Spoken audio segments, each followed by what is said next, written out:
अब क्या कह रहे हैं, scale drawing shows the position of town A town B. जल्दी जल्दी हमने पढ़ लिया था इसको। क्या करना था हमें, ये हमने स्पेसिमेन में भी देखा हुआ है। इसमें क्या लिखा हुआ था कि एक position of town A and town B है। Town B is due to north of A. हम देख भी सकते हैं यहाँ ए है तो उसके ऊपर है, ठीक है। उसके बाद स्केल डायग्राम दी हुई कि 1 सेंटीमीटर इन एक्चुअल 5 किलोमीटर होंगे। तो फॉर एग्जांपल अगर हम इस स्केल डायग्राम में 2 सेंटीमीटर को मेजर कर रहे हैं तो असल में 10 किलोमीटर होंगे। ये कॉन्सेप्ट है, ठीक है। Town C lies to the east of the line A B, ठीक है। इस तरफ होगा, इस तरफ होगा कहना चाह रही है। ईस्ट यहाँ पे है ना, ये ईस्ट है तो इस तरफ होगा, ठीक है। Using ruler and pair of compass only construct the position of town C on the scale drawing. अच्छा, क्या कहा जा रहा है इससे पहले, यहाँ पे कहा जा रहा है it is 25 kilometre from A and 40 kilometre from B.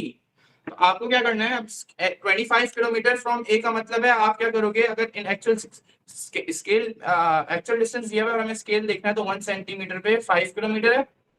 तो हम लोगों ने किया था कि 25 किलोमीटर में कितना होगा एक्स, तो क्रॉस मल्टीप्लाई करेंगे आंसर आ जाएगा। उसके हिसाब से हमारा आंसर आ रहा है 5 सेंटीमीटर। तो हमें 5 सेंटीमीटर का डिस्टेंस रखना होगा फ्रॉम ए। वो रखेंगे कैसे, हम लोग रखेंगे इस तरीके से कि आपको कंपास पकड़ना है और उसके बाद 5 सेंटीमीटर तक खोलना है इसको, लाइक दिस, जैसे मैं कर रहा हूं। खोल दिया, उसके बाद ए पे रख के, क्योंकि हमें सी की पोजीशन नहीं पता बी के साथ क्या होगी, तो हम एक आर्क बनाएंगे लाइक दिस, ठीक है। इतनी बना लो, काफी है। अब क्या कहा जा रहा है आगे, एंड 40 किलोमीटर फ्रॉम बी। तो उस हिसाब से क्या आएगा scale, 40 divided by 5 which is 8 centimetre बनेगा फ्रॉम बी। तो हम लोग क्या करेंगे, अब 8 सेंटीमीटर का खोलेंगे। अब हम लोग 8 सेंटीमीटर का खोलेंगे, देखते रहना। सबको समझ में आ रहा है कि मैंने क्या किया अभी तक? 8 जी सेंटीमीटर फ्रॉम बी है, इसका मतलब है हम यहाँ रखेंगे। अच्छा, एक देखो मुझसे गलती हुई है, मुझे और आर्क आर्क ए और बड़ी बनानी चाहिए थी और मोस्ट लाइकली इधर बनानी चाहिए थी। तो कोई मसला नहीं है, अगर ऐसे आप लोग भी अक्सर इस तरह फंस जाते हो, ऐसा हो जाता था कंस्ट्रक्शन में। अगर ऐसा हो तो वापस से 5 सेंटीमीटर ए पे, वापस से उसी जगह पे जहाँ पे आपने डिप्रेशन बनाया ए पे, उसी को ट्रेस करके आप क्या कर दो, कंप्लीट कर दो। आर्क्स की ओवरलैपिंग जरूरी है।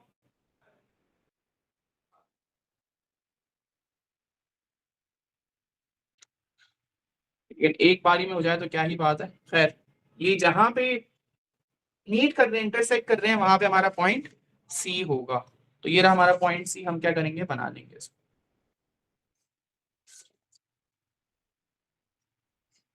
अब इससे होगा पता है क्या फायदा, क्योंकि आपने आर्क बनाई थी तो एक रेडियस चल रहा होगा, उस हिसाब से देखो 5 सेंटीमीटर फ्रॉम ए आ गया एंड 8 सेंटीमीटर फ्रॉम बी आ गया। 0.1 का डिवीजन एक्सेप्टेबल है अगर उसमें थोड़ी सी किसी ने गलती कर दी है, लेकिन एक्यूरेसी की तरफ जाते रहोगे, अगर इस तरह की क्वेश्चन था आप लोग करोगे तो हो जाएगा, एक्यूरेट बनता है फिर।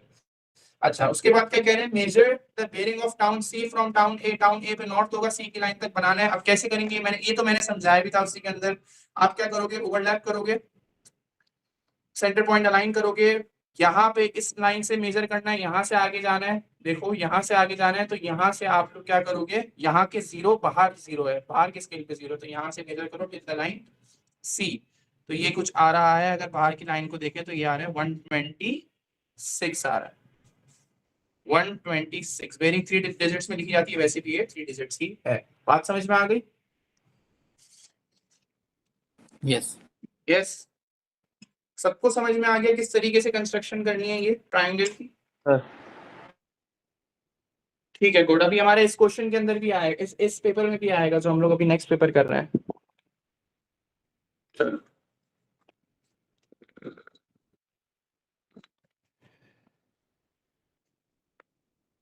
सही है। अभी मैं फिर वो पेपर खोल रहा हूँ, आप लोग क्वेरीज बताओगे, वो क्वेरीज को हम डिस्कस करेंगे। हम पूरा पेपर नहीं कर रहे हैं, और कोशिश ये की जाएगी कि जो दूसरा पेपर मैं स्टार्ट करवाऊंगा वो मैं पूरा करवाऊँ। बहरहाल विंटर 2024 है ये, पुराने पैटर्न के हिसाब से ये इसमें भी क्या है, 2 आवर्स दिए जा रहे हैं लेकिन 80 मार्क्स है। अब क्या हो रहा है, 2 आवर्स और 100 मार्क्स की मैं बता चुका हूँ। अब इसके अंदर मुझे आप लोग डायरेक्ट क्वेरीज बताओ कि कौन से मोस्ट डिफिकल्ट क्वेश्चंस लगे हैं आप लोगों को इस पेपर के अंदर। सर इसका 5B। 5B, ये भी आप लोगों का जो है वो उसका है, प्रोट्रैक्टर वाला काम है। तो प्रोट्रैक्टर वाला काम है तो ये हम कर सकते हैं, हमने प्रोट्रैक्टर यूज भी किया है पहले भी। 5A के आप मुझे बताओ कि आपने सारे इसको फिल कर लिया था, पहले ये यस, बताओ जी मुझे। सर, वो हो गया था। 45 का 180 डिग्री है। अच्छा, 45 कैसे करा होगा, मैं जरा थोड़ा सा बता देता हूँ सर बाकियों को भी। क्रॉस मल्टीप्लाई वाला बताओ बहुत करेक्ट। अच्छा, बताओ बताओ क्या कह रहे हो। सर 360 से 90 पीपल है।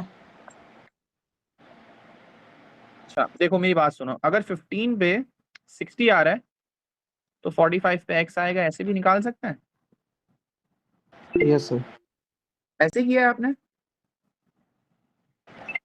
सर नहीं, हमने मैंने हम्म 360 से 90 करा पहले, टोटल पीपल और टोटल एंगल वाला। उसके बाद मैंने 45 से एक्स करा है। ऐसे भी कर सकते हैं, गुड, कोई मसला नहीं है, जबरदस्त। चलो बहरहाल अगर इसका रेशो दिया हुआ है तो आप इसके रेशो से भी इसका और इसका निकाल सकते हो, कोई मसला नहीं है। ठीक है, अच्छा चलते हैं इसको करते हैं। क्या आ रहा था जल्दी जल्दी बताओ आप लोग। जैसे इसमें 180 डिग्री आ रहा है, x is equal to 180 degree, कैसे आया, 15x equal to 60 multiplied by 45। फिर उसके बाद x is equal to 60 multiplied by 45 divided by 15, तो आपका आ गया होगा जो कि आ रहा है आपका 180। और बताओ बाकी बताओ जल्दी से। 80 है और फिर 40 है, ठीक है। अब बनेगा कैसे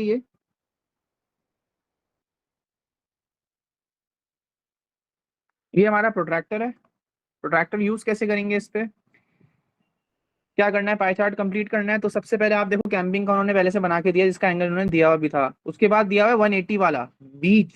तो 180 कहाँ बना सकते हो, अगर आप लोगों के पास स्ट्रेट लाइन मौजूद है ना, जैसे यहाँ पे एक स्ट्रेट लाइन आप लोगों को नजर आ रही है, एक वर्टिकली अप लाइन नजर आ रही है, इसी के नीचे बिल्कुल एक्यूरेटली आप क्या कर सकते हो, बिल्कुल इसी के सीध में नीचे जाके आप बना दो, तो ये आपका पूरा का पूरा क्या बन जाएगा, 180 डिग्री। और ये किसका होगा, बीच का होगा।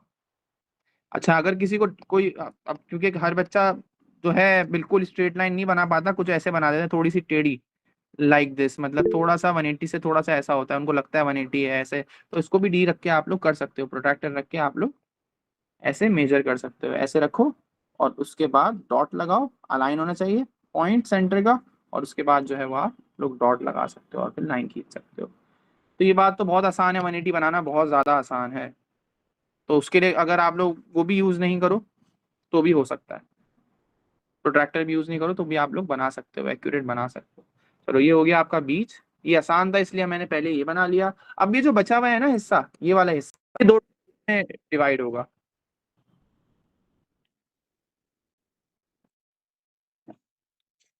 ये होगा 80 और 40 पे, तो 40 बना लेते हैं। 40 इजी है, कैसे बनेगा 40 में, जरा इसको पहले ओवरराइट कर दूं ताकि मेरे कंपास में आ जाए, उसमें प्रोडक्टर में आ जाए।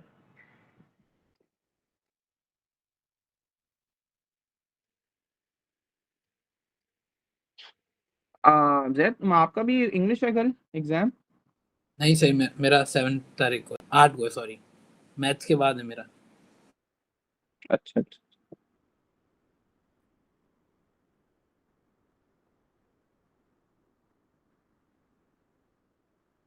देखो सेंटर भी अलाइन है, वो लाइन भी अलाइन है। जीरो जीरो कौन सा आ रहा है, बाहर के स्केल में आ रहा है, ये देख सकते हो आप लोग।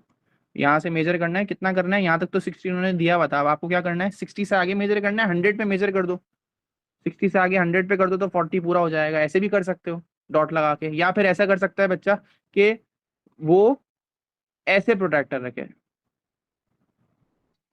ऐसे रखे, ठीक है। तो फिर वहां से जीरो से वो फिर 40 को मेजर कर ले, ठीक है। यहाँ यूं 40 को भी मेजर कर सकता है, देखो यहाँ पे भी ऐसे भी 40 आ रहा है। या क्या कर सकता है, पहले से 60 है तो यहाँ तक 100 होगा, तो वो ऐसे भी कर सकता है। आ रही है बात समझ में।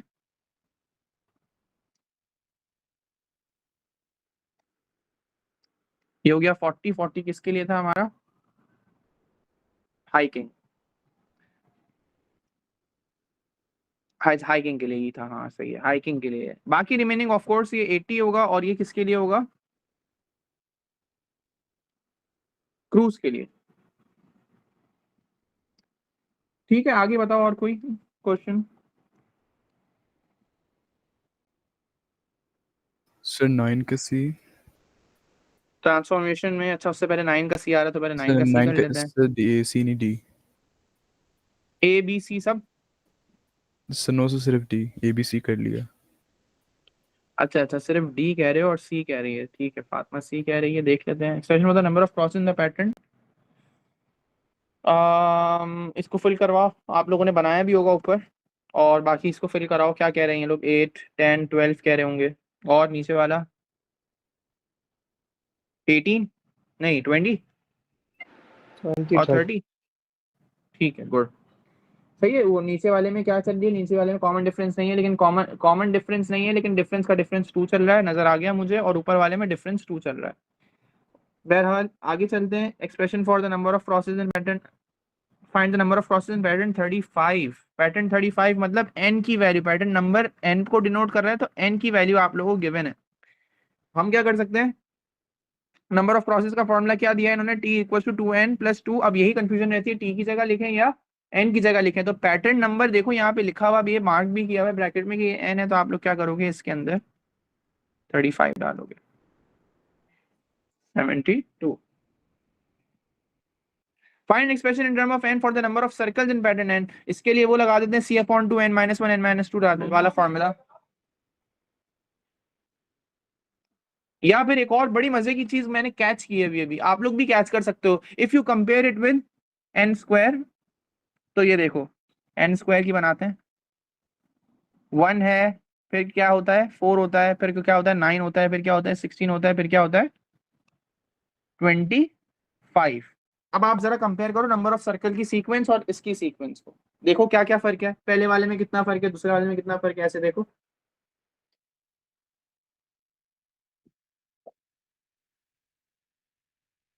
जी, स्क्वायर तो हो ही रहा है ना दोनों तरफ। मैं समझा नहीं आपकी बात।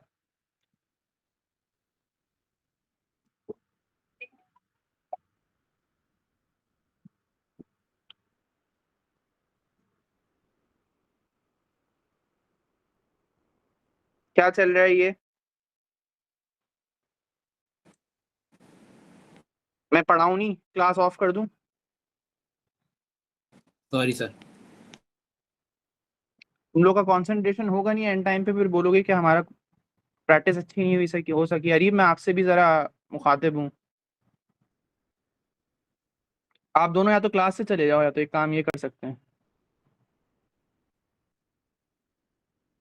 सही है, अब सुन लो, आप लोग की तरफ से ही जवाब चाहिए। क्या मुझे बताओ, अरीब और जैद दोनों जवाब दो, क्या फर्क है इसमें? क्या डिफरेंस आ रहा है? कंपेयर करो। स्क्वायर हुआ होता जा रहा यार है। हुआ सर। स्क्वायर तो हुआ है, तो नंबर ऑफ सर्कल भी और number of circle, circle squaring की ही है, क्वाड्रेटिक सीक्वेंस ही है, लेकिन पहली दूसरी तीसरी में क्या फर्क है? सर माइनस हो रहा है। नहीं, एन स्क्वायर को कंपेयर करो विद दिस, तो हम बोलेंगे ऐसा लग रहा है इसमें एक ऐड हुआ है, दूसरी वाली में 2 ऐड हुए हैं, तीसरी वाली में 3 ऐड हुए हैं, और चौथी वाली में 4 ऐड हुए हैं, पांचवी वाली में 5 ऐड हुए हैं। तो जो सीक्वेंस चल रही है ना, जो नंबर पैटर्न चल रहा है, जो पैटर्न नंबर चल रहा है, वो ही ऐड किया जा रहा है। तो हम कह सकते हैं कि एन स्क्वायर प्लस एन हो रहा है। आई बात समझ में? Yes sir. या फिर आप लोग क्या कर सकते हो, कोई मसला नहीं है, फॉर्मूला लगा सकते हो, T equals to A plus D n-1 plus c/2 n-1 n-2। ठीक है, इसमें क्या होता है? सी का मतलब होता है डिफरेंस का डिफरेंस, जो कि डिफरेंस का डिफरेंस अगर हम निकालना चाहें तो देखो 2 और 6 में 4 का डिफरेंस है, 6 और 12 में 6 का है, तो इनमें डिफरेंस का डिफरेंस कितना आ रहा है? 2 आ रहा है। सब में डिफरेंस का डिफरेंस 2 आएगा, तो वो सी की जगह हम डिफरेंस का डिफरेंस ले लेते हैं, और डी की जगह इसमें क्या लेते हैं? पहला डिफरेंस लेते हैं। पहला डिफरेंस कितना है? 4 है, तो डी हमारा 4 होगा। जैसे डी हमारा 4 हो गया, डिफरेंस का डिफरेंस हमारा 2 हो गया, इसमें डालो, सॉल्व करो, आंसर आ जाएगा। जी, सर कुछ कह मैंने रहे थे? फॉर्मूला से सॉल्व किया, a प्लस डी वाले से। A plus d n minus one से हो गया ये? जी सर हो गया था। ऐसा पॉसिबल नहीं है, क्वाड्रेटिक सीक्वेंस है यार ये। सर डिफरेंस में मैं सबसे पहले 4 डाल रहा था और सी में मैं 2 डाल रहा था, तो नहीं मैंने मतलब आप वो c upon two n minus one n minus two ये कह रहे हो ना? जी सर ये वाले फॉर्मूले से सॉल्व हाँ किया। हाँ सही सही, मैं समझा आप a plus d n minus one से निकाल के बैठ गए हो, ऐसा नहीं हो सकता ना सिर्फ लीनियर वाली सीक्वेंस से कैसे निकालेंगे, समझ गया मैं आपकी बात। ठीक है। अच्छा, the scale drawing shows the field A B C D E, the field contains a stage that is sector of circle centre ये सी। वाला अच्छा, ये सिलेबस क्वेश्चन के अंदर देखो पार्ट ए तक करवा सकते हैं इस तरह का, क्योंकि वो स्केल डायग्राम से रिलेटेड है, स्केल डायग्राम नहीं निकाला इन्होंने, लेकिन ये जो ये चीजें लिखी हुई है ना ये निकल गई हैं।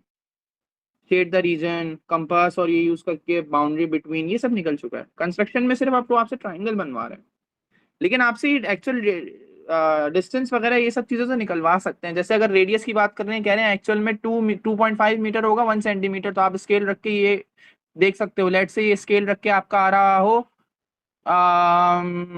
2 सेंटीमीटर, तो इन एक्चुअल कितना होगा 5 मीटर, जब आप मल्टीप्लाई करोगे ये काम कर सकते हैं।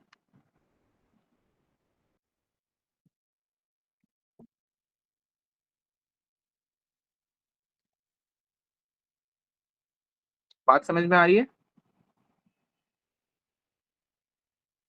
हेलो। जी सर। अच्छा, और बताओ क्वेश्चंस। सर 16 करवा दें। ठीक है, ट्रांसफॉर्मेशन पे इसके लिए जरा हुई कैमरा सेटिंग करते हैं। That maps A on to B, नहीं बल्कि ये कैमरा सेटिंग वाला गेम, अच्छा नहीं आप लोगों ने मुझे ये कहा था कि आप मुझे वो परपेंडिकुलर बाइसेक्टर बना के दिखाना है ना आप लोगों को। सही है, करते हैं इसको सेट अप करते हैं। Wait, give me a minute.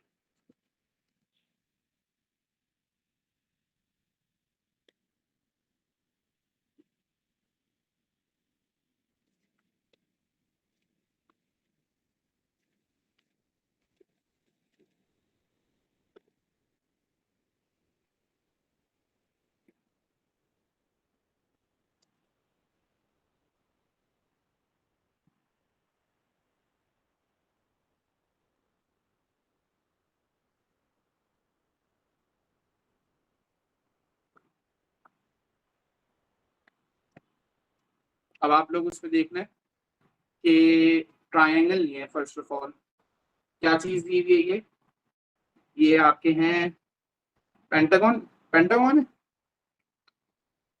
Hexagon है, चलो बहरहाल हमारे पॉलीगॉन पॉलीगोनल शेप है, सेम टू सेम है। पहले वो कह रहे हैं पार्ट ए में, पार्ट ए को मैं आप लोगों को वहीं पे करा दूंगा, पार्ट बी के लिए मैंने ये खास तौर पे आप लोगों को लाइव दिखाना था। पार्ट बी का क्या कॉन्सेप्ट है इसमें, देखो आप लोगों को इसमें क्या करके बताना है। रोटेशन नजर आ रही है, पहले तो ये देख लो रोटेशन नजर आ रही है कैसे, क्योंकि शेप जो है वो ऐसा क्लॉकवाइज रोटेट हुआ है। तो 3 मार्क का क्वेश्चन अगर आ रहा है आप लोगों के पास नीचे, तो उसमें आप लोग क्या लिखोगे, रोटेशन आगे 90 डिग्री क्लॉकवाइज, यहां तक आपको 2 मार्क मिल जाएंगे। तीसरा मार्क आता है सेंटर का, ये इंपॉर्टेंट है। सेंटर कैसे ढूंढते थे, मैंने कहा था कॉरिस्पॉन्डिंग पॉइंट्स ले लो, जैसे एक कॉरिस्पॉन्डिंग पॉइंट ये ले लेते हैं और एक कॉरिस्पॉन्डिंग पॉइंट हम लोग इसी का ये वाला होगा, ये ले लेते हैं, इनको ज्वाइन करना है। देखो अब मैं जरा इसमें समझाऊंगा तो सबको समझ में आ जाएगा। ज्वाइन किया, ज्वाइन करने के बाद क्या करेंगे, इसको मेजर कर लो, देख लो मिड पॉइंट कहाँ आ रहा होगा। मोस्ट लाइकली 8 है, 4 पे मिड पॉइंट है, वैसे भी नजर आ रहा है यहाँ मिड पॉइंट होगा, अगर आप लोग अंदाजा लगाओ तो ये मिड पॉइंट है। अब इस पे पर वो कैसे बनाए, परपेंडिकुलर बाइसेक्टर, परपेंडिकुलर बाइसेक्टर देखो ऐसे बनाना है। अगर इफ यू फोकस यहाँ पे एक चीज देखो, ये जो 14 का अगर आप लोग को नजर आ रहा हो तो बड़ी अच्छी बात है, या ये 11 का, ये देखो ये जो हमारे डिविजन दिए हुए होते हैं, ये जो डिवीजन दिया हुआ समझो 11 का नजर आ रहा है, ये डिवीजन आपके साथ क्या होना चाहिए, ये आपकी जो आपने जो लाइन बनाई है इस पे ओवरलैप करना चाहिए। देखो कैसे ओवरलैप हो रहा है, अगर किसी ने ऐसा रख दिया तो गलत रखा हुआ है, ऐसा रख दिया तो गलत रखा हुआ है, बिल्कुल ओवरलैप होना चाहिए लाइक दिस। ठीक है, फिर आप लोग एक लाइन बना लो। ये आप लोगों ने क्या बना लिया, परपेंडिकुलर बाइसेक्टर बना लिया। ठीक है, उसके बाद कोई और सा पॉइंट है उसको ज्वाइन करेंगे, जैसे ये वाला कर सकते हैं, ये वाला पॉइंट कर लेता हूं मैं, ये वाला और ये वाला पॉइंट, फिर इसका परपेंडिकुलर बाइसेक्टर बना लेंगे। इसका परपेंडिकुलर बाइसेक्टर बनाएंगे तो ये आप लोग मेजर कर सकते हो, देख सकते हो कितनी बन रही है, ये 8.4 है, तो 4.2 पे इसका हाफ बनेगा, यहाँ पे इसका हाफ बनेगा। अब हाफ कैसे बनेगा, वही आपने इसको अलाइन ऐसे करना है और फिर उसके बाद बाइसेक्टर बनाना है। देखो ये कंपास से कितना क्विक रहा, ये रहा आपका पॉइंट 4,1 सेंटर, तो इस तरह आप लोग को 1 मार्क मिल जाएगा। अब देखो कॉन्सेप्ट ये था कि ना 1 मार्क के लिए हम लोग कंपास नहीं उठाने वाले, वरना आर्क बना के परपेंडिकुलर बाइसेक्टर, जो कि मैंने पढ़ाई भी नहीं, मैंने जान करके नहीं पढ़ाई वो, क्योंकि वो वैसी सिलेबस से इन्होंने कहा है कि निकाल दी गई है। दूसरा पॉइंट है, ये 1 मार्क के लिए हम लोग को बहुत ज्यादा टाइम वेस्ट नहीं करना, तो फिर क्या करें हम लोग इस तरीके से। अब आप लोगों को दोबारा अगर कंफ्यूजन हो रही है तो देख लो, मैंने कुछ नहीं, मैंने लाइंस को ज्वाइन किया है, उसके बाद उनके सेंटर मेजर कर लो, स्केल है ना आप लोगों के पास, ये जो नजर आ रहा है 8 सेंटीमीटर है, बीच में 4 सेंटीमीटर में एक डॉट लगा लो। इसमें भी यही किया है, ये लाइन है 8.4 की लाइन थी, मैंने 8.2 पे डॉट लगा दिया। डॉट्स लगाने के बाद आपका जो ये स्केल का डिवीजन चल रहा है, ये जो नजर आ रहा है, तो 8 को मैंने 8 लाइन के पीछे के साथ अलाइन किया है, उसके बाद आप क्या करो, लाइन को खींच लो, तो देखो यहाँ तक गुजर रही है वो। इसी तरीके से आप लोग के पास यहाँ पे भी किसी भी, जरूरी नहीं 8 पे करो, 10, 11, किसी पे भी आप क्या करो, उसको अलाइन ऐसे करो कि आपकी जो पीछे की लाइन है ना वो छुप जाए विद द डिवीजन, फिर आप लोग लाइन खींच लो, आप लोग के पास पॉइंट आ जाएगा। आगे सबको बात समझ में, गुड।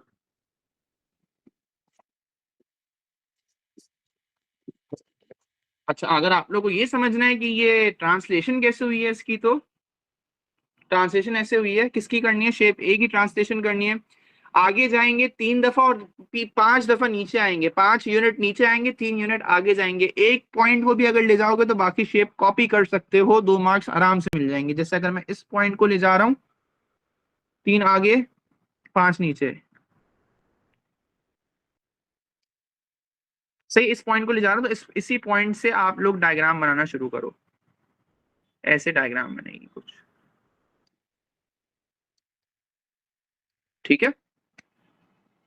अगर किसी को कंफर्म भी करना है तो ये पॉइंट उठा के देख सकता है कि अगर 3 आगे जा रहे हैं और 5 नीचे जा रहे हैं तो यही पॉइंट आ रहा है, 1 2 3 आगे, 1 2 3 4 5, यहाँ पहुंच गए, हेंस आपने बिल्कुल सही बनाया।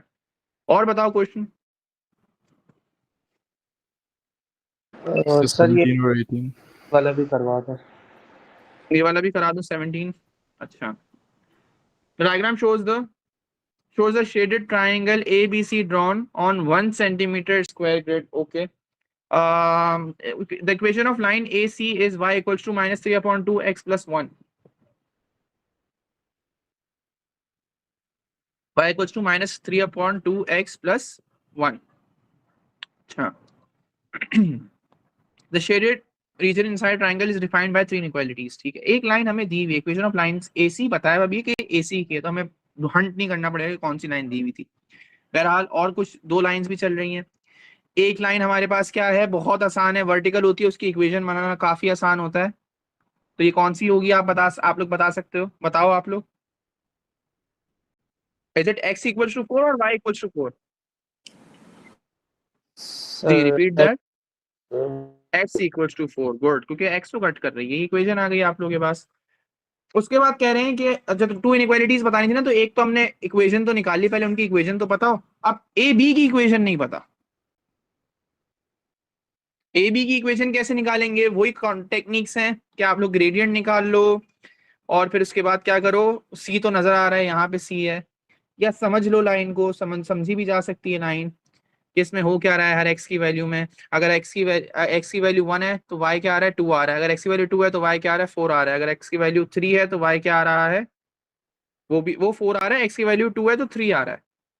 देखो एक्स की वैल्यू 2 है तो 3 आ रहा है, एक्स की वैल्यू 1 थी तो 2 आ रहा है। एक्स की वैल्यू जो है वो अगर 3 है तो 4 आ रहा है, और एक्स की वैल्यू 4 है तो आंसर 5 आ रहा है। मतलब कह सकता हूं कि y कैसे आ रहा है जब x के साथ 1 प्लस किया जा रहा है। Can I say that? ठीक है। Yes. तो देखो डायरेक्ट इक्वेशन बन गई ना, ग्रेडियंट निकालना पड़ा ना। अगर समझ लोगे ना एक दफा कॉन्सेप्ट, ये P1 में इस तरीके से टाइम बचाओगे अपना। तो बहरहाल क्या करेंगे, दो इक्वेशंस आ गई, x इक्वल्स टू 4 और y equals to x plus 1। अब x इक्वल्स टू 4 की लाइन के पीछे शेडिंग हुई हुई है, तो लेसर देन इक्वल्स टू आएगा। सर जी अगर हम जैसे कंफ्यूजन हो रही हो और हम ऐसे पता नहीं लगा पा रहे हो, तो हम फिर वैसे ही करेंगे ना, जैसे नॉर्मल ग्रेडियंट लाइन निकालते जैसे इक्वेशन बनाते हैं, बिल्कुल हैं, बिल्कुल कर कोऑर्डिनेट सकते चेक करके। हैं, बिल्कुल बिल्कुल। Okay sir. अच्छा, अब y equals to x plus 1 है। सो ये वाली इनइक्वालिटी के लिए हम क्या करेंगे, इसके नीचे शेडिंग हुई हुई है या इसके ऊपर शेडिंग हुई हुई है, इस लाइन के ए बी की नीचे हुई हुई है, तो लेसर देन आएगा इसके लिए, y lesser than equals to x plus 1। Work out the area of the triangle ABC. ABC का एरिया निकालना है। It is not right angle triangle, but we can figure out the base and the height of the triangle. ये आपकी base कहलाएगी, ये आपकी height कहलाएगी। Triangle की height and base should be perpendicular with each other. तो units count कर लो, 1 2 3 4, 4 units की हाइट है। और बेस कितनी है, बेस है हमारे पास 1 2 3 4 5, 1 2 3 4 5 10 है। ठीक है, तो हमारे पास आ जाएगा 1/2 मल्टीप्लाइड बाय 4 मल्टीप्लाइड बाय 10, 20। और क्वेश्चंस बताओ।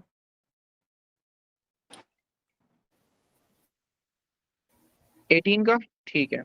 सर ए बी An करवा onion दें। is large if its mass, A भी करवा दूं। अच्छा, use the diagram to find an estimate for the interquartile range. Interquartile range क्या होती है, upper quartile minus lower quartile. Upper quartile कितनी है, अपर 60 है, 60 का हाफ करो 30, 30 का हाफ करो 15, लोअर क्वार्टाइल 15 होगा। ऐसे भी निकाल सकते हो, या वो तरीका भी समझाया है जिसमें आप लोग परसेंटेज वाइज करोगे। 60 का 25% इज लोअर क्वार्टाइल की पोजीशन, और 60 का 75% it is 45, which is 45 is the position, basically upper quartile की पोजीशन है। अब 45 और 15 में आंसर्स देखने हैं। 45 पे देख लेते हैं, 45 पे क्या आंसर आ रहा है। मेक श्योर गलती नहीं करना रीडिंग करते हुए, अक्सर इतनी बड़ी गलती करते हो आप लोग, डिविजन्स देखते नहीं हो गौर से, बहुत बड़ी गलती हो जाती है। जैसे 300 आ रहा है आपका अपर क्वार्टाइल, बहुत आराम से आ रहा है। आप लोग बाकी जिन्होंने किया है उन सबका भी यही आ रहा होगा, आई होप। सही है। और इसके बाद हमारा लोअर क्वार्टाइल आ रहा है 200 एंड क्या डिविजन दिए हैं जरा देखते हैं। 5 का डिवीजन है 105, 105, 105, 110, 115। कैसे पता चल रहा है, 50 का गैप है, 10 बॉक्सेस हैं, 50 डिवाइड बाय 10 कर दो, पता चल जाएगा 5 का एक सब यूनिट है छोटा वाला। तो ये हो जाएगा 205, जिसकी वजह से आंसर आएगा 95। Confirm please. सही है अब्दुल्ला। Yes sir, answer. जी सर। अच्छा, आगे चलते हैं। An onion is large if its mass is at least n grams। अच्छा, कह रहे हैं अनियन को हम बड़ा कंसिडर करेंगे अगर उसकी जो मास है वो एटलीस्ट n ग्राम तो हो, मतलब कोई सर्टेन वैल्यू हो। 24 of the 60 onion are large. पूरे 60 अनियंस में से 24 लार्ज कंसिडर किए जा रहे हैं, तो find the value of n। तो अगर हम लोग देखें इस पूरे 60 में कितने बड़े कंसिडर किए जा रहे हैं, 24। तो यहां से 24 को देखो कि कितना आएगा। 24 पे 60 माइनस 24 करना जरा, 30 36। 36। इसका मतलब है 36 अगर देखें हम लोग, 36 से नीचे वाले सारे कम मास के हैं, लार्ज नहीं है, स्मॉल है। और इसके ऊपर वाले सारे के सारे क्या होंगे, लार्ज होंगे। जो कितनी क्वांटिटी में, 24 क्वांटिटी में। तो यहां से चेक कर लो कि किस मास पे इनको कहा जा रहा है लार्ज और स्मॉल। तो ये आपकी एक तरीके से क्या आ जाएगी, बाउंड्री कि 260 पे जो है अगर कोई अनियन है तो वो लार्ज कंसिडर किया जा रहा है या उससे ऊपर, और 260 से कम में क्या कंसिडर किया जा रहा है, वो स्मॉल। 260 ग्राम्स आंसर है। ठीक है, ओके सर। एक दफा दोबारा बता दूं या हो गया है? हाँ हाँ, मैं बताता हूँ कैसे, जरा अब हाईलाइट करके समझाता हूँ तो आप लोगों को समझ में आएगा। ये जो है ना, ये वाला पूरा तो 0 से लेके ये 36 तक हुए हैं, ये इस रीजन में आ रहे हैं। ठीक है, तो ये किसको किसको फॉलो कर रहे हैं, कौन से 100, 150, 200, 250 तक के मासेस हैं। हमें ग्रेटर चाहिए, हमें कह रहे हैं लार्ज, उसके एटलीस्ट n ग्राम्स होने चाहिए, तो लार्ज वाला पोर्शन चाहिए हमें, तो हम क्या करेंगे, हम ये वाला पोर्शन चेक करेंगे। ठीक है, क्योंकि ये हमारी क्या कहलाएंगे, फिर हम लोग ऊपर से देखना पड़ेगा ना, 60 वाला लार्ज कहलाएगा, जाहिर सी बात है। सॉरी, हमारा 350 वाला लार्ज कराएगा, 350 पे 60th पोजीशन आ रही है या 60th अनियन आ रहा है हमारा, और 300 पे फिर उससे कम वाले आते रहेंगे। तो मतलब जो हमारे 260 तक का बाउंड्री है, 260 से ऊपर वाले जितने भी होंगे जो 24 ऊपर आ रहे हैं, वो सारे के सारे बड़े कंसिडर किए जाएंगे। तो ऐसे देखा जाता है। और ये क्वेश्चन सिमिलर आता है उस तरह के, अगर किसी कोई बच्चा जो है, हम बोलते हैं कि ना 60 स्टूडेंट से 10 बच्चे पास हुए हैं, तो हम नीचे से 10 तो नहीं देखेंगे ना, हम ये थोड़ी देखेंगे कि नीचे 10 वाले हैं वो पास हुए हो, नहीं, हम देखेंगे ऊपर वाले। जाहिर सी बात है ऊपर वाले पास हुए होंगे, क्योंकि उनका स्कोर ज्यादा आया होगा। आ रही बात समझ में? जी और बताओ। सर फंक्शंस का पार्ट सी करवा दें, फंक्शंस 22 का पार्ट सी। ये मैट्रिक्स है, ये तो नहीं किया आप लोगों ने? नहीं सर। 22 का पार्ट सी, ठीक है, ये करवा देता हूँ। F9/25 और GX। ठीक है, इंशा कुछ याद आ रहा है?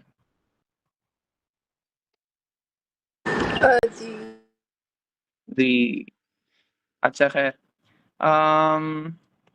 जो आपकी फंक्शन की इक्वेशन है, यहाँ पे आप लोग देख सकते हो, इस फंक्शन की इक्वेशन में इन्होंने x की जगह पे डाल दिया 9/25। तो आप भी इनकी इक्वेशन में 9/25 डाल दो x की जगह पे। तो इनकी इक्वेशन क्या है, 3, तो x की जगह आपने क्या डाल दिया, 9/25 -1/2। ये पूरी इनकी इक्वेशन मैंने उठा ली, बस x की जगह मैंने 9/25 लिख दिया, और आगे इक्वल टू gx किया जा रहा है। तो gx की इक्वेशन क्या है, 5x, 5 पावर x है।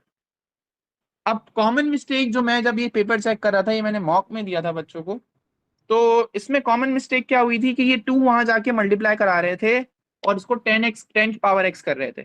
ये गलत है। क्यों? पावर x तो 5 पे लगी हुई है ना, तो 5 की पावर x जब अननोन है, पावर x हमें पता ही नहीं है, हमें थोड़ी पता है ये पावर 2 है तो 25 वैल्यू है, या 125 वैल्यू है, या पावर 1 है तो 5 वैल्यू है, या पावर 0 है तो 1 वैल्यू है, हमें थोड़ी पता वैल्यू क्या है इसकी। तो हम थोड़ी डायरेक्ट मल्टीप्लाई कर सकते हैं इसको 2 से। हाँ, अगर आप ले जाना चाह रहे हो बेशक ले जाओ, कोई मसला नहीं है। आप लोग क्या कर सकते हो, 9/25 -1 equals to 2 multiplied by 5x करो, ऐसे कर सकते हो। लेकिन 10x नहीं कर सकते इसको, ये मल्टीप्लाई नहीं हो सकते। आप ऐसे लिख सकते हो बहरहाल। आ रही है बात समझ में? Yes sir. आगे सॉल्व करते हैं। ये हो जाएगा आपके पास 27/25 -1, एलसीएम लेंगे 27 -25 upon 25 equals two multiplied by 5x। और वहां ले जाना भी फजूल है, देखो मतलब अगर ट्रिपल फ्रैक्शंस आ रहे हैं तो अक्सर बच्चा कंफ्यूज होता है, तो ले जा सकते हैं, वरना कोई इतना खास कोई काम नहीं आया उसको वहां ले जाने में। तो 27/25 है, ये हो जाएगा आपका 2/25 equals 2 multiplied by 5 power x। ये 2 और 2 कैंसिल हो सकता है, या फिर आप इसको पहले डिनोमिनेटर में 2 ले जाओ फिर कैंसिल कर दो, एक ही बात है। तो ये बन जाएगा आपका 1/25 इक्वल्स 5 पावर x। अभी आगे कैसे सॉल्व करें, यहाँ पे भी बहुत सारे बच्चे रुक गए थे कि इसके आगे नहीं आ रहा था। तो 25 क्या है, इट इज बेसिकली 5 की पावर 2 और x। अब बेसिस सेम करने के लिए इंडाइसिस यूज कर सकते हैं। बेसिस सेम करने के लिए क्या करेंगे, 5 को ऊपर बुलाना है मुझे, तो पावर नेगेटिव हो जाएगी उसकी। अब बेसिस कैंसिल हो गई, पावर आपस में इक्वेट हो गई। ठीक है, जी सर। यहाँ पे अटकी हो मेरे ख्याल में आप भी ना। इंडाइसिस के कॉन्सेप्ट स्ट्रांग होने चाहिए, आराम से क्रैक कर लोगे। चलो 23 भी क्वेरी वाला होगा मुझे जहां तक लग रहा है। क्या कहते हो, करा है किसी ने? ओके गुड, चलो उसको समझ लेते हैं। Theater offers a singing lesson, dancing lesson and an acting lesson. A group of, आप लोगों को मैंने टेस्ट दे दिया था, आप लोगों ने चेक किए कितने मार्क्स आ रहे हैं? सॉल्व पेपर भेजा है मैंने आप लोगों को। सबसे पहला काम ये आफ्टर क्लास के अपने टेस्ट को चेक करके मुझे मैसेज करो कि कितने मार्क्स आ रहे हैं। सब बच्चे भूल नहीं जाना कि सर मैं बाद में करूंगा या ये प्रॉब्लम, ऐसा वैसा। वेक्टर और ट्रांसफॉर्मेशन वाला टेस्ट की बात कर रहे हैं सर? जी जी जी जी। ओके। और उसके बाद आज मैं इंशाल्लाह नंबर पैटर्न का भी दे दूंगा, तो आज करना हो रात को तो कर सकते हो, नहीं तो कल करना हो सुबह तो सुबह कर सकते हो। ठीक है, कोई मसला नहीं है। फिर उसके बाद आप लोग का मॉक भी है ना असल में। मॉक भी चलो, अगर आप लोग कहते हो कि अगर सर आपने जो है टेस्ट सीरीज को थोड़ा सा डिस्टर्ब कर दिया है, सारे आगे आगे कर दिए हैं, तो टेस्ट भी अगर आप लोग चाहो तो मैं 30th को रख सकता हूँ, कोई मसला नहीं। अच्छी प्रिपरेशन करना, पूरा 100 मार्क का पैटर्न वाइज पेपर आएगा, फॉर्मूला शीट भी दूंगा, सब कुछ जैसा होता है वैसा ही आएगा। Okay sir. ठीक है, तो बहरहाल प्रैक्टिस अच्छी करना जी। 30th को ले लूंगा, कोई मसला नहीं है। 30th को, अगर 30th को मेरे ख्याल में हाँ कोई पेपर तो नहीं क्लैश कर रहा, 30th को कर लूँ, पेपर देके आएंगे केमिस्ट्री वाले तो वो दे सकते हैं रात को, क्योंकि फिर उसके बाद मैं उसको चेक करूंगा इंशाल्लाह। और आप लोगों की फर्स्ट को जो है एक क्लास और होगी जिसके अंदर उसी आप लोग की गलतियों को रिव्यू कराऊंगा, उसी मॉक को रिव्यू कराऊंगा। और फिर आप लोग क्या करना, चिल करना और कुछ नहीं करना, आप लोग बस फिर रिलैक्स रहना, कोई टेंशन लेने वाली बात नहीं है, अपने आप को इतना स्ट्रेस नहीं देना। इंशाल्लाह फिर सुबह पेपर देके फुल तैयारी के साथ पेपर देने चले जाना, हो जाएगा इंशाल्लाह। चलो बहरहाल ये देखते हैं क्वेश्चन क्या कह रहे हैं। Theatre offers a singing lesson S, dancing lesson B and acting lesson A. A group of 40 people are asked which lesson they take part in. Some of the results are shown in the Venn diagram. ठीक है, all 40 people take part, all 40 people take part in at least one lesson. अच्छा, कोई ऐसा नहीं है कि उसने part लिया ही ना हो। All 40 people take part in at least one lesson. अच्छा, 3 people take part in singing lesson and acting lesson. जो ऑब्वियस चीजें उसको भरते हैं, जैसे ये बोल रहे हैं 3 people take part in singing lesson and acting lesson but not dancing lesson, तो एक्टिंग एंड सिंगिंग में लिया 3 लोगों ने, तो यहाँ भर दो 3 जो कॉमन है for singing and acting. 7 people take part in dancing lesson only, ये भी ओनली वाला है, ऑब्वियस होता है ये, डांसिंग लेसन में 7 लिख दो। 19 people take part in singing lesson, singing lesson में 19 है, लेकिन हमें पता नहीं है, ओनली तो नहीं वर्ड यूज किया ना, तो 19 सबको मिला के है। ठीक है, अभी हमें ये नहीं पता तो हमें ये भी नहीं पता चल सकता, इसमें बटे हुए होंगे। अच्छा, 4 times as many people take part in singing lesson only as those who take part in all 3 lessons. Singing lesson only वाले अगर 4 times of x हैं तो ऑल पार्ट लेने वाले एक्स हैं। ये थोड़ी सी बात कंफ्यूजिंग है और यही बात थी जो ज्यादातर बच्चों को कंफ्यूज करेगी। बताता हूं मैं दोबारा, यहाँ पे क्या लिखा हुआ है, यहाँ पे कहा गया है कि 19 people take part in singing lesson, और उसके बाद कहा जा रहा है कि 4 times as many people take part in singing lesson, 4 times as many people take part in singing lesson only as those who take part in all 3 lesson। अगर all 3 lesson वाले x हैं तो उसके 4 गुना 4 times of people हैं जिन्होंने सिर्फ singing only लिया हुआ है, तभी मैंने यहाँ 4x लिख दिया और x लिख दिया।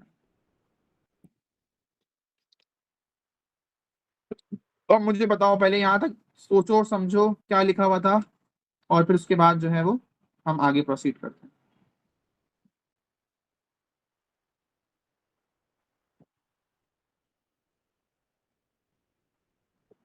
ओके। सही है, बाकी सबको भी क्लियर है? हाँ, अभी टूटा फूटा भी समझ में आ जाएगा तो कोई मसला नहीं है, आगे मैं इसको जब सॉल्व करूंगा तो आप लोगों को समझ में आ जाएगा। अच्छा, एक और चीज इन्होंने दी हुई थी जिसको मैंने अभी शुरू में इग्नोर कर दिया था। अभी यहाँ पे देखो, all 40 people take at least 1 lesson, तो इसका क्या मतलब है, बाहर तो कोई आ ही नहीं सकता। क्यों? क्योंकि हर किसी ने कुछ ना कुछ लिया है, एटलीस्ट 1 लेसन तो लिया है, तो बाहर तो कोई भी नहीं है। बाहर ऐसे वाले हैं ही नहीं जिन्होंने कोई लेसन लिया ही नहीं है। आ रही बात समझ में?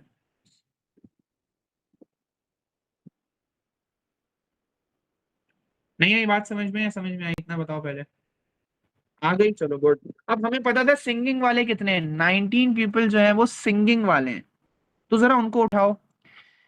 और सिंगिंग वाला पूरा सर्कल देखो, उसमें हमारे पास क्या आ रहे हैं, 4x + 3 + x + 6, they all will be equals to 19 because they have said so. आगे चलते हैं, ये हो जाएगा 5x + 9 = 19, 5x equals 19 minus 9x is equals to 10 upon 5. 5 1 5, 5 2 10, x equals to 2. तो मतलब इसका क्या हो गया कि जो ये कॉमन वाले हैं, ये कौन है, ऑल कॉमन वाले 2 हैं क्योंकि x की वैल्यू 2 आई है, और ये वाले कितने होंगे, 4 टाइम्स ऑफ 2 विच इज 8. अब बचा एक ही, इसका डिसाइड नहीं हुआ तो क्या ऐसे ही छोड़ दें? इसकी कोई स्टेटमेंट दी हुई, अक्सर बच्चे कहते हैं स्टेटमेंट नहीं है सर इसकी, मैं छोड़ रहा हूँ, हमें कैसे पता चलेगा इसमें क्या है? तो जरा अगर गौर करें तो लोग कितने हैं, 40 हैं, तो क्या आपने सारे 40 भर दिए? ये भी तो चेक करना है. तो अगर सारे 40 नहीं होंगे तो ऑफ कोर्स रिमेनिंग यहाँ पे आएंगे. जी कुछ कह रही हो फातिमा? 4 रहते हैं, बिल्कुल सही है. देखो काउंट करके आप लोग, बाकी सब भी यहाँ पे 4 रहते हैं, तो ऑफ कोर्स यहाँ पे फिर 4 आ जाएगा, इवन दो इसकी स्टेटमेंट नहीं given. Use the set notation to describe the subset with 10 people. Subset with 10 people, ये वाला, इसके जिस तरह शेडिंग का कॉन्सेप्ट था, उल्टा पूछ रहे हैं. समझो ये शेड हुआ हुआ है और आपसे पूछ रहे हैं नोटेशन क्या होगी, जैसे नोटेशन देते थे और शेडिंग का था ना कॉन्सेप्ट, वैसे ही. अब सबसे पहले तो ये समझना है कि इन दिस पार्ट हमारा एस और डी बिल्कुल भी नहीं आ रहा. अगर हम इस पार्ट को देख रहे हैं, ये ए ओनली पार्ट है, इसमें एस और डी है ही नहीं. तो हम ये बोल सकते हैं कि एस इंटरसेक्शन डी नॉट. अब मैं इंटरसेक्शन डी नॉट समझाऊंगा कि यूनियन डी नॉट क्यों नहीं लिखा, मैं आप लोगों को समझाऊंगा, डोंट वरी. और लास्ट में यहाँ पे भी आएगा यूनियन, इंटरसेक्शन एंड देन ए, क्योंकि ए के पार्ट को टिक किया, ए के ओनली ए को शेड किया हुआ है. वैसे तो ये याद भी हो गया होगा अभी तक कि ये वाला पार्ट का नोटेशन ऐसा बनता है, लेकिन मैं इसको समझा भी सकता हूँ. अब जरा समझना, अगर मैं यूनियन लिखता ना, अगर मैं ये लिखता एस यूनियन डी नॉट, इसका मतलब मुझे बाहर भी टिक लगाना पड़ता. तो इसीलिए ये एस इंटरसेक्शन डी नॉट है पहली चीज. और दूसरी चीज क्या है यहाँ पे कि इंटरसेक्शन ए क्यों लिखा हुआ है, फिर वही कॉन्सेप्ट आ जाएगा. इंटरसेक्शन नहीं होता, अगर यूनियन होता तो बाहर शेड जरूर होता है. यूनियन का मतलब होता है बाहर भी शेड करो, क्योंकि वो सिंगल टिक आ रहा है. कुछ बात समझ में आ रही है? यस. इसी का टेस्ट है बेटा आप लोगों का कल, उसकी तैयारी करना. ये आपका आंसर है. सही है, सारी डायग्राम्स आप लोगों के पास मौजूद है, नोटेशन मौजूद है, ट्रिक्स मौजूद है, उनको देख देख के ऑब्जर्व करके समझ लेना. टिक मेथड को दोबारा अपने पास थोड़ा सा प्रैक्टिस कर लेना तो अच्छा काम हो जाएगा. और बताओ क्वेश्चंस. Okay sir. सर ये आखिरी दो नहीं किए हुए. लास्ट 2 वेक्टर्स और ये जी ठीक है. बाकी क्वेश्चन नंबर 24 में किसी को इशू? सर बल्कि ये भी नहीं किए हुए. 24 भी करा दिएगा. 24 भी करा दूं? जी सर चलो ये नहीं करा किया देता हूँ. मिड पॉइंट कैसे करेंगे? मिड पॉइंट कैसे होता है, x1 plus x2 upon 2 comma y1 plus y2 upon 2. बेटा अब ये इस तरह के क्वेश्चंस को है ना, कोशिश करो आप करो वन गो में. ठीक है, ये क्वेश्चंस जो है, मैं ये नहीं कह रहा कि आप लोग पूछो नहीं, कि नेक्स्ट टाइम ऐसे ही हेजिटेट हो रहे हो कि पूछो ही नहीं कि सर डांट देंगे. कोशिश करो इसमें गलत ये वाले क्वेश्चन ऐसे ये पूछने वाले नहीं है क्वेश्चन, इनकी प्रैक्टिस करो. बहरहाल x1 प्लस x2 अपॉन 2, कुछ नहीं तो ये मिड पॉइंट तो मुझसे कोई नहीं पूछे कभी भी कि भाई सर ये मिड पॉइंट कैसे निकलेगा, उस पर डांट पड़ेगी. क्यों पड़ेगी? क्योंकि मिड पॉइंट बहुत बेसिक है बेटा. बहरहाल मुझे लग रहा है नीचे वाले पार्ट में मोस्ट लाइकली आप लोगों को इशू हुआ होगा, देख लेते हैं. Find the equation of the line perpendicular to PQ which passes through the point P. Before doing this question आपको पता होना चाहिए perpendicular में gradient क्या हो जाता है, negative reciprocal, या you can say sign change and reciprocal. ये बात ठीक है. अच्छा, अब साइन चेंज एंड रेसिप्रोकल हो रहा है. दूसरी चीज, equation of the line perpendicular to PQ which passes through P है, तो हमें P कोऑर्डिनेट लेना पड़ेगा -1,4, जिससे हम क्या निकाल सकते हैं, C निकाल सकते हैं. ये मैंने जज कर लिया. Equation of the line perpendicular to PQ है, इसका मतलब मुझे पहले तो PQ का ग्रेडियंट निकालना पड़ेगा. तो जरूर ग्रेडियंट निकालते हैं. इस तरह स्टार्ट करेंगे, हमें पता चल जाएगा स्टार्ट कहाँ से लेना है. तो ग्रेडियंट ऑफ PQ निकालना है सबसे पहले, y2 minus y1 upon x2 minus x1 -6 upon -2, 3 answer आ रहा है. ये किसका ग्रेडियंट निकाला मैंने? पी क्यू का ग्रेडियंट निकाला है, एम ऑफ पी क्यू है, ये बात याद रखना। लेकिन मुझे परपेंडिकुलर लाइन का ग्रेडियंट चाहिए, परपेंडिकुलर लाइन ग्रेडियंट। तो वो कैसे निकलेगा? साइन चेंज एंड इनवर्स, तो 1/3 हो जाएगा फिर ये, ठीक है।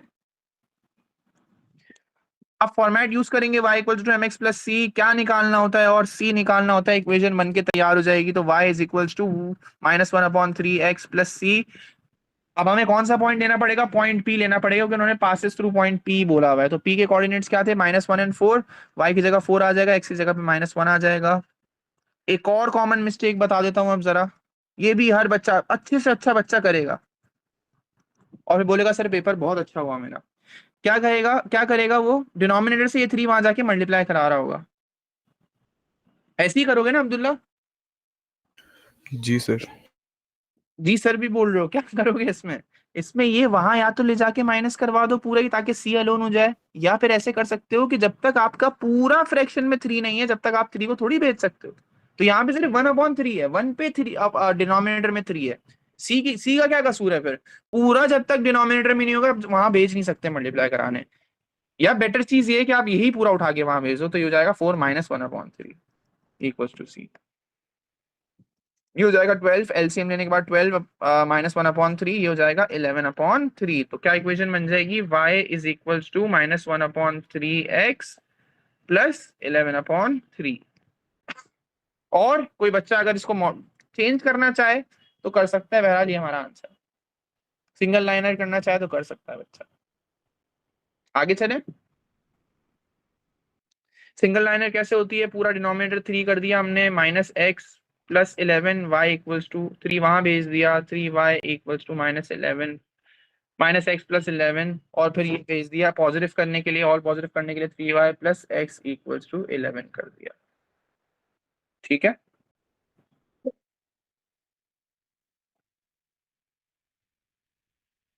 हाँ, तो ये सारी चीजें आप लोगों को देखनी है।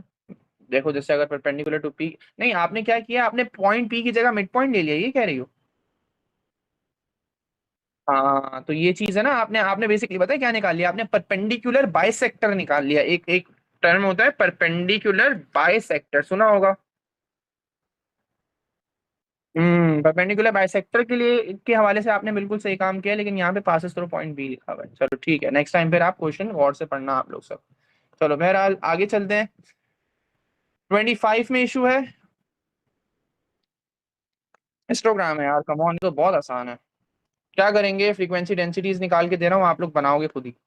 क्या करेंगे फ्रीक्वेंसी डेंसिटी के लिए? Frequency density equal to frequency upon class width. Frequency आपके पास कितनी है? 30, क्लास विड्थ कितनी है? 5, तो ये आ गई 6। फिर ये इसके हिसाब से देखें तो फ्रीक्वेंसी अपॉन क्लास विड्थ में ये आ गया 5, फ्रीक्वेंसी अपॉन क्लास विड्थ के हिसाब से ये आ गया 3.5, फ्रीक्वेंसी अपॉन क्लास विड्थ के हिसाब से ये आ गया 1। जब आपने ये सब लिख दिया, आप लोगों को सिर्फ हाइट्स बनानी है। जैसे फॉर एग्जांपल पहले वाली की बना के दी हुई है, 5 to 10 में कितनी आ रही है? 5 आ रही है, तो 5 to 10 में 5 आ रही है, ये आ गई। और फिर 10 to 20 में आपकी 3.5 है, तो 3.5 यहाँ पे, 10 to 20 पे ये रही। सॉरी बहुत गंदी बना रहा हूँ। और 20 से 40 में 1 है, 20 से 40 में 1, ऐसे बन जाएगा। आप लोग प्रॉपर बनाओगे आराम से हिस्टोग्राम बन सकता है। याद रहे फ्रीक्वेंसी डेंसिटी, ये डायरेक्ट फ्रीक्वेंसी भी लिख देते हैं कुछ बच्चे। 26 पे आओ लास्ट में। In the diagram OA equals A and OB equals to 2B, ठीक है। AB and BC equals 1:3। OBD is a straight line, express AB in terms of A and B।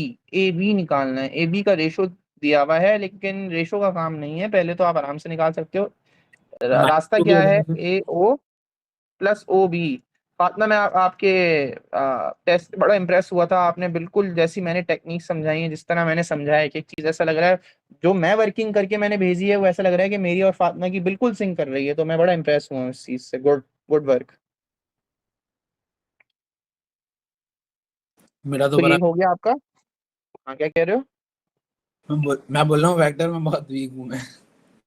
Vector को सही करो। देखो फातिमा ने बड़ा अच्छा टेस्ट किया, मैंने बाकियों का देखा नहीं है। बाकियों का भी इंशाल्लाह टाइम मिलता है मैं जरूर देखूंगा, लेकिन खुद से भी आप लोग चेक कर लो, मैंने बहुत सिंपल मार्किंग स्कीम बना के दी है उसकी। बहरहाल आगे चलते हैं। Show that OC equals to 8B - 3 8। OC निकालना है आप लोगों को। OC जाने के लिए आप लोगों को क्या करना पड़ेगा, OA एंड देन AC, लेकिन AC तो मौजूद नहीं है बट रेशो मौजूद है। तो ये 1 और ये 3, 1:3 का रेशो है। 1:3 के हिसाब से हम लोग क्या कर सकते हैं, इसको बांट सकते हैं, रेशो यूज कर सकते हैं। अगर हमारे पास AB आ गया और उसका रेशो 1 है तो 1 पे -A+2 भी है अगर, तो 3 रेशो में क्या होगा, x होगा। मतलब एक तरीके से 3 टाइम्स कर दोगे। अगर कोई सिंपल रेशो समझता है तो डायरेक्ट बोलेगा सर ये 3 टाइम्स हो रहा है और कुछ नहीं है। फिर भी मैंने आप लोगों को रेशो मेथड दिखा दिया कि इस तरीके से भी निकाला जा सकता है। ये आपका क्या निकला है, ये आप लोग का पूरा का पूरा, ये आप लोग का BC निकला है। So if BC I want AC, sorry अगर मुझे AC चाहिए तो मैं टोटल रेशो लूंगा ना, तो टोटल रेशो कितना है, 4 है। तो I can directly do that. ये पूरा का पूरा 4 रेशो है, तो मैं क्या कर सकता हूँ, 4 टाइम्स ऑफ AB कर सकता हूँ। आ रही है बात समझ में?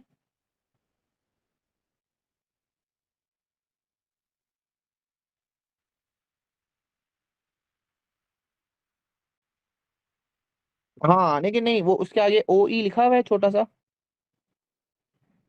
या फाइनल आंसर लिखा हुआ है। हम्म नहीं नहीं, बिल्कुल करते हैं। असल में ये देखो, जैसे मैंने यहाँ पे भी एक बात समझाई ना, नेगेटिव में ना चीजें ना प्रेफर नहीं की जाती। या अगर कोई चीज नेगेटिव में आ रही है ना तो पहले पॉजिटिव चीज लिखी जाती है। ये मेरी भी आदत बन गई थी, लेकिन अभी खैर ये चीज इतनी मैटर नहीं करती। लेकिन अगर लिख लो तो अच्छी बात है। अगर इफ यू आर कंप्लीटली या बिल्कुल ही एग्जैक्ट मार्किंग स्कीम फॉलो कर रहे हैं तो ये बहुत अच्छी बात हो जाएगी, तो लिखा जा सकता है, ये अप्रोप्रिएट भी लगेगा। तो ये कर लेते हैं चलो। लेकिन बहरहाल वो OE लिख के देते हैं आगे, और इक्विवेलेंट, इसका मतलब इसके जैसा ही, मिलता जुलता है, इसकी जैसी शक्ल।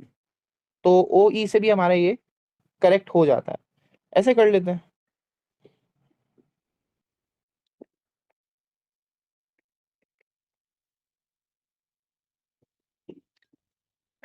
ये वो बच्चे हैं जो, आपको पता है क्या होता है, मैं बताता हूँ आप लोगों को, एक बड़ा इंटरेस्टिंग चीज बताता हूँ। जो जो डिस्टिंक्शन होल्डर्स स्टूडेंट्स हैं ना, जिन जो डिस्टिंक्शन लेकर आते हैं, उनके एग्जाम्स कभी ऐसे हो जाए ना, जैसे फॉर एग्जांपल, भाई डिस्टिंक्शन का मतलब ये है कि ना किसी सर्टेन, मतलब वो टॉप आया एक तरीके से कुछ बच्चों में। जैसे फॉर एग्जांपल अगर प्रोवेंस के हिसाब से देखें तो इस प्रोवेंस में वो टॉप आए हैं, तो वो बाकी बच्चों से कंपेयर कर रहे होते हैं। अब कुछ बच्चे हैं भाई एक्स्ट्रा, कभी कभार ऐसे बच्चे होते हैं जिनके हाईएस्ट में भी सेम मार्क्स आ रहे होते हैं, कि भाई, और वो लोग कंफ्यूज खुद हो रहे होते हैं कि भाई जो है हम किसको दें रिवॉर्ड, किसको डिस्टिंक्शन दें। तो फिर ये चीजें चेक होती हैं, ये चीजें चेक होती हैं, फिर ये चीजें चेक होती हैं कि यार इसने अच्छा ऑर्गेनाइज करके जिस तरह हमारी मार्किंग स्कीम है उसी तरीके से दिया है। तो फिर ये चीजें देखने के बाद फिर जो बिल्कुल ही इनकी इनकी उसमें उतरता है, इनके पैटर्न से उतरता है, इनके आंसर फॉर्मेशन पे उतरता है, तो वो उनको डिस्टिंक्शन दे देते हैं। ऐसा मैंने सुना है, लेकिन ये मोस्ट लाइकली ट्रू हो सकता है। तो अच्छी बात है अगर आप इनकी पूरी फॉर्मेट को फॉलो कर रहे हो तो, पूरे फॉर्मेट को। बहरहाल मैं क्या कह रहा था, और एक और चीज मेरे दिमाग में भी आई थी और मैं भूल गया। चलो बहरहाल याद आती है तो मैं बताता हूँ। AC मिल गया हम लोगों को। हाँ मैं ये कह रहा था कि जैसे यही चीज मैंने मिड टर्म में ग्रेड 8 के बच्चों को पढ़ा था, छोटे बच्चों को। तो छोटे बच्चों को भाई इम्प्रेस करने के लिए गिफ्ट देना पड़ता है, जाहिर सी बात है। मेरा खुद का भी था कि चलो बच्चों, आप लोग सबको जो है वो मेरी तरफ से गिफ्ट है अगर जिसने मिड टर्म में हाईएस्ट स्कोर किया। तो मैं उस वक्त यही सोच रहा था, मैंने बोला यार व्हाट इफ 2 बच्चों ने जो है वो हाईएस्ट स्कोर कर दिए, फिर क्या करें। क्योंकि माशाल्लाह मेरे पास जो अभी जूनियर सेक्शन भी है ना, वो भी बहुत तेज आया है माशाल्लाह। जब वो 11 में पहुंचेंगे तो वो तो भाई पूरे तैयार हुए हुए होंगे। तो बहरहाल उसमें मैं बड़ा कंफ्यूज था कि यार किसको दूंगा मैं फिर।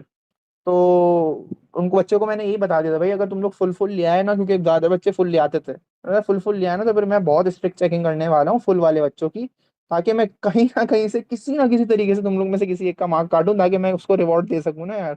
वरना वो लड़ाई हो जाएगी, भाई सर हम जीते या हम जीते। तो जबरदस्ती ये खैर मार्क्स उसमें काट। से एक ही बच्ची खैर वो हाईएस्ट मार्क्स लेकर आई थी। तो फुल नहीं लाई लेकिन हाईएस्ट लेकर आई थी, शायद 1 मार्क की डिफरेंस था या 2 मार्क का डिफरेंस था। तो फिर उसको मैंने लेटेस्ट एडिशन का साइंटिफिक कैलकुलेटर गिफ्ट किया था। तुम लोगों को ईदी का वादा किया था, लेकिन खैर वो बात बनी नहीं। कोई बात नहीं, इंशाल्लाह कुछ रिवॉर्ड रखेंगे आप लोगों के लिए भी। इंशाल्लाह जब आप लोग के ग्रेड्स आएंगे ना 14 अगस्त को या जब भी 10 अगस्त को, जब जो है वो कुछ रिवॉर्ड रखेंगे आप लोगों के लिए। सही है भाई? Yes sir. चलो आगे चलते हैं। AD equals to KOC, find the value of K। अच्छा AD हमने निकाला हुआ है? नहीं, बिल्कुल भी नहीं निकाला। ठीक है, ना ही DB मौजूद है हमारे पास। दूसरा क्या और ये 1 मार्क का भी है, और OC की बात कर रहे हैं। OC तो चलो है हमारे पास। OC कितना है? अच्छा OC हमने कंप्लीट नहीं किया क्या? अभी कर लेते हैं कंप्लीट। सॉरी मैं बातों में लग गया, मैंने कंप्लीट नहीं किया। AC की बात कर रहे थे, AC निकल चुका है, हमें OC चाहिए था, तो OA प्लस AC, तो ये हो जाएगा OA हमारा A है, A plus 8B minus 4A, हो जाएगा 8B माइनस 3A। ठीक है, अब ये लोग कहना चाह रहे हैं ये कितना होगा, या इनका रेशो कितना होगा। एक तरीके से AD को मैं OC को मैं किससे मल्टीप्लाई करूं कि वो AD के बराबर है। हमें ये तो पता है कि OC एंड AD जो है वो पैरेलल है, सिमिलर डायग्राम्स हैं ये। अगर आप लोग फोकस करो ना इस बात पे, ये सिमिलर डायग्राम्स हैं, तो इसमें सिमिलैरिटी का आप लोग कॉन्सेप्ट यूज कर सकते हो। अकॉर्डिंग टू सिमिलैरिटी अगर रेशो दिया हुआ है लाइंस का 1:3 का, तो आप लोग यहाँ पे भी 1:3 यूज कर सकते हो। तो बेसिकली ये अगर ये 3 है तो ये 1 रेशो के हिसाब से लाइंस है। ठीक है, तो आई कैन से कि अगर आपको AD चाहिए तो आपको क्या करना पड़ेगा, 1/3 ऑफ OC, 1/3 आंसर है।